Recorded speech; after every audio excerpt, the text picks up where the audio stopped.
Hey, I'm coming to you today with some methods for learning to tie your shoe. This is a really important life skill that we've all got to figure out.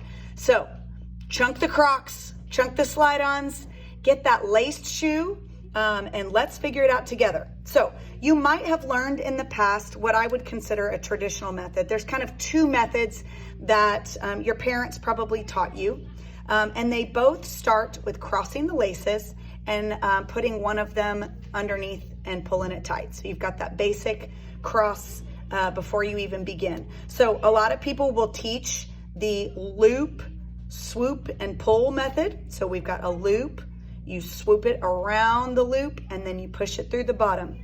This is not the easiest method, y'all, okay? So I know that a lot of you have told me you've been taught that way.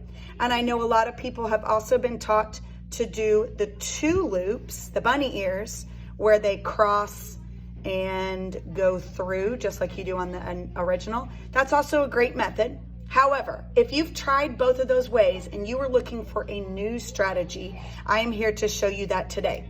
I've got two additional strategies that I have found work better with certain people. So I'm calling this the Krabby Z, okay? And the reason why is because that's what you're gonna do with your hands. So you still start with the same cross and loop under, just like the other two methods. However, now we're gonna put the lace in between our pinky and ring finger, okay? You don't want this distance to be too long, and you definitely don't want it to be too short either. It's gotta be just right.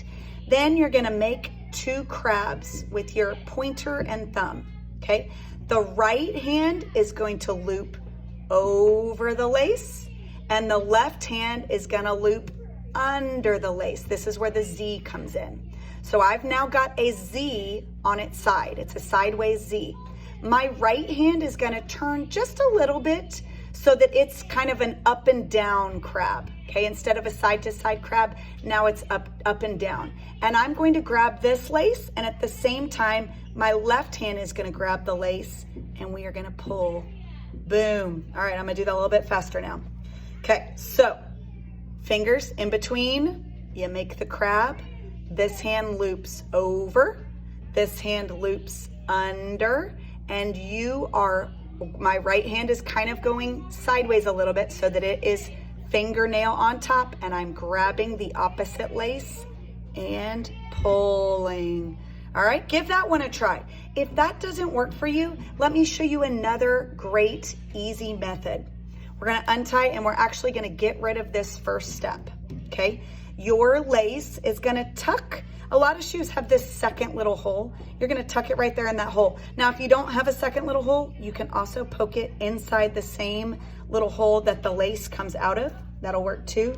You're gonna poke it in there, okay? Now you've got two bunny ears that are already kind of made for you, so it's a little bit easier to find them and grip them. You are gonna take those two bunny ears and you are going to cross them, and you're gonna loop one underneath and pull, okay? Don't pull it too tight because you'll make these laces pop out of those holes. And then you're gonna do it again.